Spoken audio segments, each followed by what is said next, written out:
स्वागत है आप सभी का आपके YouTube चैनल धीरज विश्व स्टडी में। इस वीडियो में हम ब्लड ग्रुप के बारे में पढ़ेंगे, रुधिर वर्ग के बारे में पढ़ते हैं। तो देखिए क्या होता है कि कभी कभी जैसे लंबी बीमारी के कारण या कट जाने से, किसी दुर्घटना हो जाने से, जल जाने से या ऑपरेशन के दौरान मनुष्य के शरीर में रुधिर की कमी हो जाती है, ब्लड की कमी हो जाती है। तो उस समय होता क्या है कि व्यक्ति की मृत्यु भी हो सकती है।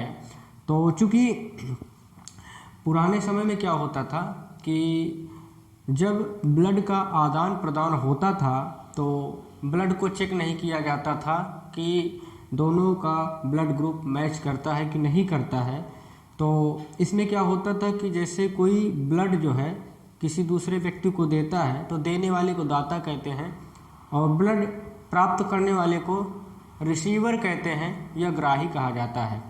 तो उसमें क्या होता था कि उस समय चूँकि मैच नहीं किया जाता था तो लेने वाले व्यक्ति की मृत्यु हो जाती थी। तो ये मृत्यु क्यों हो जाती है, यदि एक दूसरे का ब्लड ग्रुप मैच ना करे तो इसका क्या रीज़न होता है, उसके बारे में हम बात कर रहे हैं। तो देखिए मनुष्य के शरीर में जैसे मान लीजिए कि मेरा ब्लड ग्रुप जो है वो ब्लड ग्रुप मेरा ए है, मेरा ब्लड ग्रुप ए है और मैं किसी को, ऐसे व्यक्ति को अपना ब्लड डोनेट कर रहा हूँ या दे रहा हूँ जिसका ब्लड ग्रुप जो है वो बी है। तो चूँकि मेरा ब्लड ग्रुप ए है, अगले व्यक्ति का ब्लड ग्रुप मेरा ब्लड ग्रुप ए है, अगले व्यक्ति का ब्लड ग्रुप बी है। तो चूँकि ब्लड ग्रुप मैच नहीं कर रहा है तो देखिए हम जानते हैं कि जो ब्लड होता है, जो रक्त होता है, उसमें कई पार्ट होते हैं, मतलब कई चीज़ें उसमें पाई जाती हैं। तो ब्लड में देखिए क्या क्या चीज़ें पाई जाती हैं। ब्लड में आरबीसी पाया जाता है, डब्ल्यूबीसी पाया जाता है, प्लेटलेट्स पाए जाते हैं। ये तो होती हैं रक्त कणिकाएँ। आरबीसी, डब्ल्यूबीसी एंड प्लेटलेट्स क्या होती हैं, रक्त कणिकाएँ होती हैं, मतलब कण के रूप में ये पाए जाते हैं। और ब्लड का जो दूसरा हिस्सा होता है, जो लिक्विड पार्ट होता है, उसको कहते हैं प्लाज्मा। जो लिक्विड पार्ट होता है उसको कहा जाता है प्लाज्मा। देखिए जैसे क्या होता है, जब हम चाय बनाते हैं तो उसमें पानी रखते हैं, चीनी डालते हैं, चाय की पत्ती डालते हैं, ठीक है।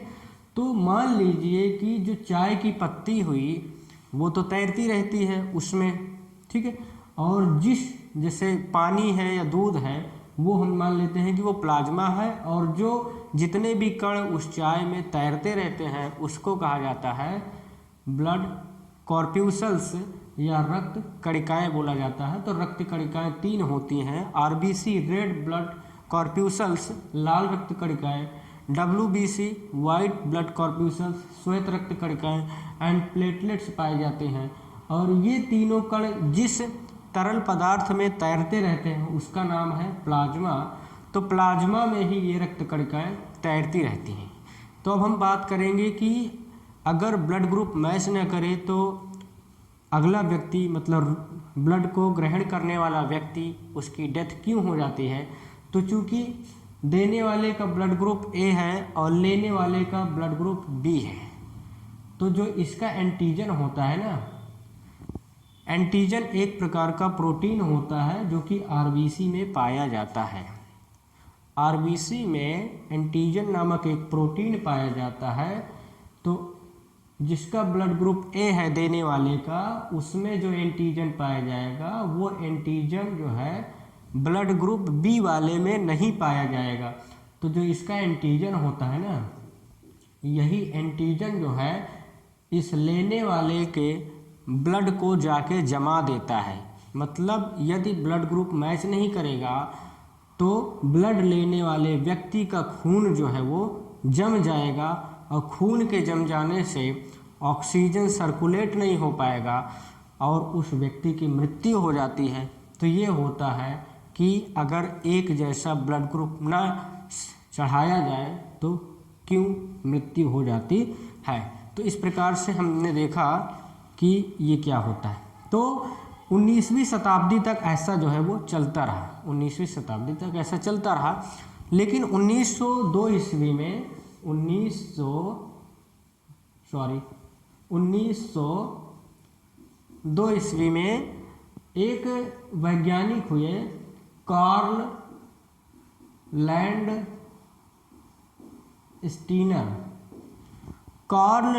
स्टीनर नाम के वैज्ञानिक हुए। इन्होंने 1902 में पता लगाया कि मनुष्य की मृत्यु क्यों हो जाती है यदि ब्लड ग्रुप मैच नहीं करता है। तो जब इन्होंने पता लगाया तो इन्होंने जो मैंने अभी रीजन बताया कि चूँकि इसका एंटीजन इसमें नहीं पाया जाता है तो इसका एंटीजन क्या कर देगा, इसके ब्लड को जमा देता है तो मृत्यु हो जाती है, वो पता किया था कार्ल लैंड स्टीनर ने। ठीक है, तो इसीलिए कार्ल लैंड स्टीनर को जो है नोबेल पुरस्कार से भी सम्मानित किया गया था। तो कार्ल लैंड स्टीनर को नोबेल पुरस्कार मिला था, किस लिए?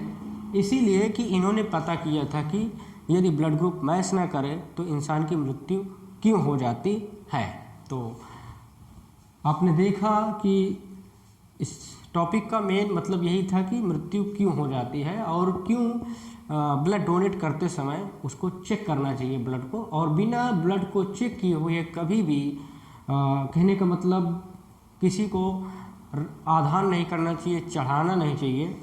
तो जैसे कि ब्लड चेक करने से एक चीज़ ये भी पता चल जाता है कि कोई व्यक्ति किसी बीमारी से संक्रमित तो नहीं है, जैसे वायरस, जैसे HIV जैसी बीमारी से, या और भी बहुत सारी वायरस से रिलेटेड बीमारियां होती हैं। तो इसलिए किसी को भी ब्लड डोनेट करते समय या ब्लड चढ़ाते समय ब्लड की पूरी तरीके से जांच कर लेना चाहिए। उसके बाद जब ब्लड ग्रुप मैच करे तभी जो है उसको दूसरे व्यक्ति को चढ़ाना चाहिए। इसलिए देखिए आजकल क्या होता है, ड्राइविंग लाइसेंस वगैरह जब बनवाया जाता है तो उसमें ब्लड ग्रुप भी लिखवा दिया जाता है, ताकि मान लीजिए कहीं पर दुर्घटना हो जाए तो उसके लाइसेंस में उस व्यक्ति का ब्लड ग्रुप लिखा रहता है, ताकि दुर्घटना के समय उसको, क्योंकि खून की कमी हो जाएगी, खून बहेगा तो खून उसको चढ़ाना पड़ेगा। तो इसके लिए चूँकि उसके लाइसेंस में ब्लड ग्रुप दिया रहेगा तो उसके आधार पर जांच करना नहीं पड़ेगा, वरना उस एक्सीडेंट हुए व्यक्ति का खून पहले जांच करो, रिपोर्ट आए, उसके बाद खून चढ़ाया जाए। अब चूँकि लाइसेंस में दिया है तो तुरंत उसी ब्लड ग्रुप का खून जो है उस व्यक्ति को चढ़ा दिया जाता है, तो उसकी जो है मृत्यु होने से वो व्यक्ति बच जाता है। तो ये चीज़ें बहुत इम्पोर्टेंट होती हैं। तो ब्लड से रिलेटेड हमारे कई वीडियो जो है अभी एंड स्क्रीन में आपको मिल जाएंगे, और उसके बाद आप वहाँ से देख सकते हैं। अगला वीडियो हमारा ब्लड ग्रुप से ही रिलेटेड होगा, क्योंकि इसमें इतनी ही जानकारी है। अगले वीडियो में हम जितने भी ब्लड ग्रुप होते हैं उनके बारे में डिटेल में बात करेंगे। मिलेंगे अगले वीडियो में, तब तक ले जय हिंद। लेकिन यदि आपने चैनल को सब्सक्राइब नहीं किया है तो प्लीज़ चैनल को सब्सक्राइब कर लीजिए, वीडियो को लाइक कर दीजिएगा, शेयर कमेंट करके बताएँ। धन्यवाद।